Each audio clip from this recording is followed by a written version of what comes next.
ASEAN is doing something that other regions are doing, strengthening economic cooperation.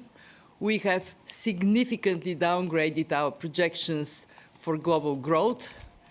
Major trade policy shifts have spiked uncertainty off the charts, accompanied by tighter financial conditions and higher market volatility.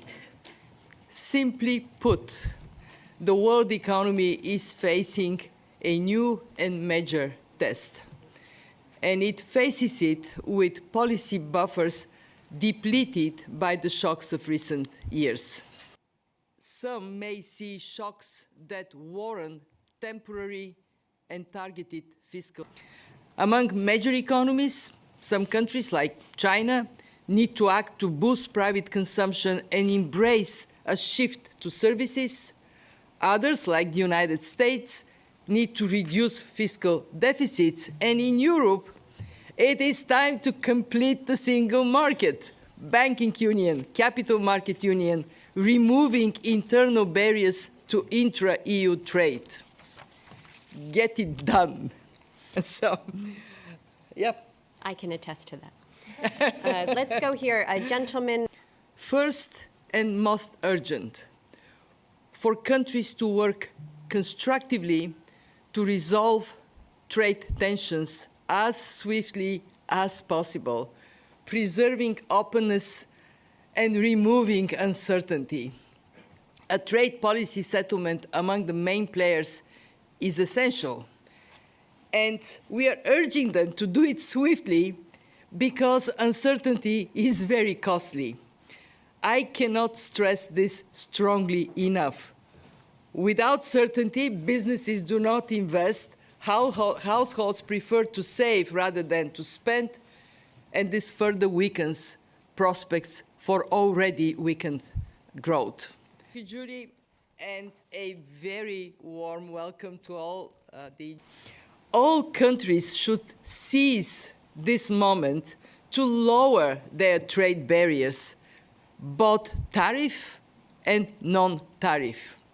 Secretary Besant's prescriptions here for the fund, will it cause you to sort of rethink some of the lending programs like the RSF and the RST? When we look at the data, what we see is that for the United States, recession risks have increased now to 37%, but we are not yet, we don't see either in the labor market or in indicators for the functioning of the economy such a dramatic block of economic activities that would drag growth in the United States all the way to below zero.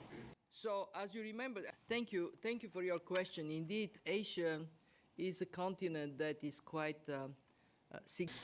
central banks will need to strike a delicate balance between supporting growth and containing inflation. To do so, they must not only adjust policy interest rates, but also rely on credibility to anchor expectations.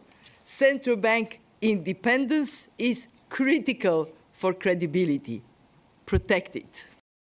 Many countries there are exporters of intermediate goods that go into major... Thank you for your question. Indeed, Asia is a continent that is quite significantly impacted because economies that rely a lot on export, when tariffs are announced, feel the pinch more.